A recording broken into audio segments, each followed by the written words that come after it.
¿Qué es la psicología experimental? Son investigaciones psicológicas que involucran el estudio del aprendizaje que se lleva a cabo para explicar los fenómenos relacionados a la manera en que aprendemos y traducimos la información en acción. La psicología experimental surge a partir del siglo XIX, examina las relaciones entre el comportamiento humano y la mente, centrándose en la investigación, observación y experimentación científica basada en hechos. Kuhn nos plantea la idea de inferencia inconsciente para explicar la conexión entre las sensaciones y la percepción consciente. Según esta idea, las sensaciones operan en un plano inconsciente y no representacional. Con esto me refiero principalmente a la toma de decisiones que derivan a realizar actividades o incluso ideas más complejas. Esto claro basándonos en necesidades fisiológicas y llevándolas a cabo con aquello que consideramos lógico. Un ejemplo claro sería, estamos haciendo cosas y nos damos cuenta que tenemos hambre. Esto es una necesidad fisiológica. Si utilizamos de parámetro la pirámide de Maslow, entonces la lógica nos dice, ok, voy a preparar algo de comer. Pero como resultado de esto tenemos más preguntas e interacciones como, ¿qué tengo en la nevera? Supongamos que tienes huevos y salchichas. Bien, ya resolviste el primer problema o duda.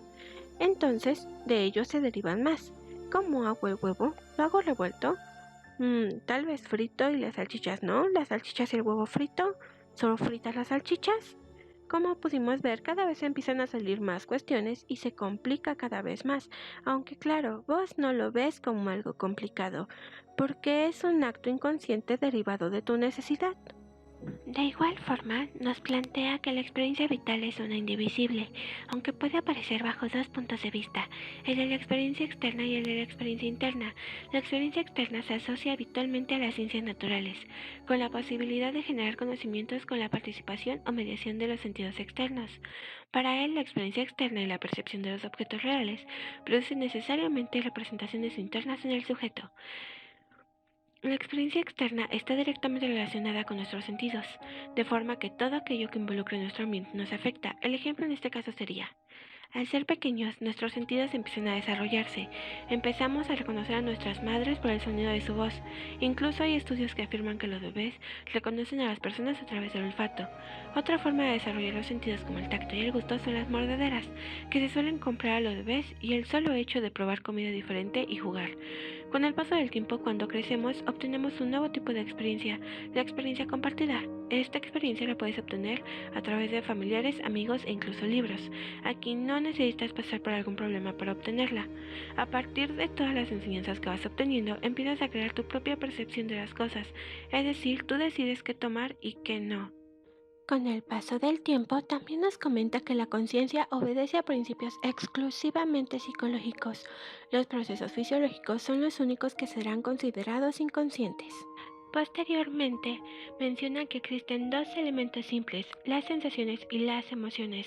Suponía que ambos elementos podían medirse desde el punto de vista cuantitativo, en este caso intensidad, y cualitativo, naturaleza, y menciona que a partir de eso se produce una síntesis de los dos elementos básicos anteriores, dando lugar a las formaciones psíquicas, que se dividían en dos tipos. El primero sería representaciones o ideas, que se componen de sensaciones y se dividen en intensivas, espaciales y temporales. Y el segundo sería afectos, que se compone de sentimientos y se divide en impulsos, emociones y procesos volitivos.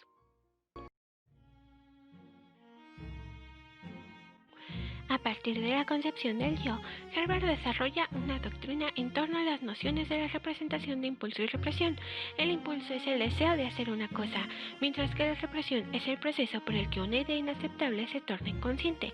Así que el individuo rechaza las ideas, pensamientos y recuerdos para mantenerlos en este. De esta manera, él los define como átomos del alma, considerándolas como ideas reprimidas por debajo del umbral de la conciencia, que luchan entre sí para invadirla, describiéndolas también como modalidades del inconsciente dinámico. Asimismo, crea una propuesta pedagógica que se fundamenta en la ciencia y especialmente en la psicología. Menciona que la educación se construye sobre el espíritu o emociones y no sobre sentimientos transitorios. Las emociones son, por así decirlo, estados transitorios. Sin embargo, los sentimientos tienen una duración más larga, duran tanto como nuestro inconsciente dedique tiempo a pensar en él. Su propuesta fue concebida para aplicarla al ámbito de la educación particular y no a la educación pública. Criticó duramente la educación uniforme a niños muy desiguales, tanto moral e intelectualmente, y estas se daban en las escuelas públicas.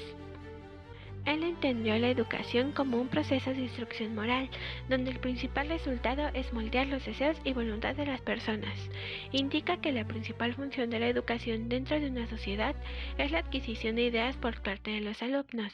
De esta manera, la idea clave de su pedagogía es que la instrucción es la base de la educación. El punto culminante de su doctrina pedagógica es lograr la libertad interior. Esto significa que el niño se libere de todas las influencias del exterior y se convierte en un ser autónomo, capaz de sacar de su interior las reglas de conducta y los preceptos morales. Por último, podemos decir que la idea clave de su pedagogía es que la instrucción es la base, la única base de toda la educación. Él une la educación en una, no separa la educación intelectual de la moral. Él decía que la naturaleza de la mente es una, por lo tanto solo hay una educación. Además, para instruir al espíritu es necesario construirlo. Para que sea así, hay una condición esencial, que la educación suscite el interés, que sea un estimulante. Consideraba como pecado capital que el profesor fuera aburrido. Como conclusión, podemos decir que la psicología era totalmente necesaria dentro de la pedagogía, ya que se debía enfatizar la conexión del niño con la sociedad y así promover su desarrollo con una finalidad útil para con el resto de seres humanos. Es decir, el desarrollo intelectual y moral del niño debía hacerse de tal forma que lo transformara con el paso del tiempo en un adulto que se siente pleno y útil, un ciudadano productivo para el conjunto de la sociedad.